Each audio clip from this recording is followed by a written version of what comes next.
டிஏபிஎஸ் ஓய்வூதிய திட்டத்திற்கு ஒப்புதல் வழங்கப்பட்டுள்ளது. முதலமைச்சர் மு.க.ஸ்டாலின் தலைமையில் நடைபெற்ற இந்த கூட்டத்தில் அதற்கான ஒப்புதல் வழங்கப்பட்டுள்ளது.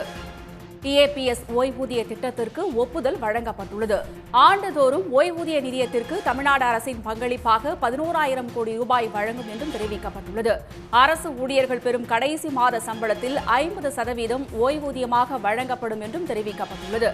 உறுதியளிக்கப்பட்ட 50% ஓய்வூதியம் வழங்குவதற்கு பயனாளிகளின் 10% பங்களிப்போடு ஓய்வூதியம் வழங்கப்படும் என்றும், ஓய்வூதியம் பெறுவோருக்கு 6 மாதத்திற்கு ஒருமுறை அரசு அலுவலர்களுக்கு இணையான அகவிலைப்படி அறிவிக்கப்படும் என்றும் தெரிவிக்கப்பட்டுள்ளது. இது பற்றிய மேலும் விவரங்களை தருகிறார் நமது செய்தியாளர் கண்ணன். கண்ணன், இந்த அறிவிப்பு தொடர்பான முழு விவரம். நிச்சயமாக தமிழ்நாடு முதலமைச்சர் மு.க.ஸ்டாலின் தலைமையில் இன்றைய தினம் தமிழக அமைச்சரவை கூட்டமானது நடைபெற்றது. இந்த அமைச்சரவை கூட்டத்தில் தமிழ்நாடு ஆசிரியர்கள் மற்றும் அரசு அலுவலர்களுக்கான அந்த டேப்ஸ் என்று அழைக்கப்படும் தமிழ்நாடு உறுதி அளிக்கப்பட்ட ஓய்வூதிய திட்டத்திற்கு ஒப்புதலானது அளிக்கப்பட்டுள்ளது.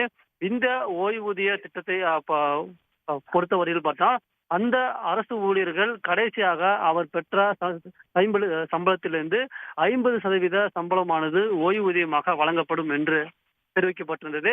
மேலும் அவர்களுக்கு ஆண்டுக்கு 2 முறை அகவிலைப்படி உயர்வும் வழங்கப்படும் என்று தெரிவிக்கப்பட்டுள்ளது. மேலும் இந்த திட்டம் அவர்கள் இந்த திட்டத்திற்கு இடைப்பட்ட காலத்தில் மறைந்த அந்த தொழிலாளர்களின் குடும்பங்களுக்கு ஒரு குறிப்பிட்ட தொகையும் வழங்கப்படும் என்று தெரிவிக்கப்பட்டிருந்தது.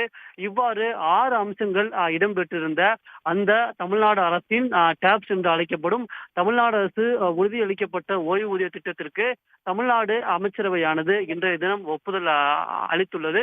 இதனைத் தொடர்ந்து இந்த திட்டத்தை செயல்படுத்துவதற்கான அறிவிப்பு விரைவில் வெளியாகும் என்று எதிர்பார்க்கப்படுகிறது. உடனுக்குடன் செய்திகளை தெரிந்து கொள்ள சன் நியூஸ் பெல் ஐகானை கிளிக் பண்ணுங்க.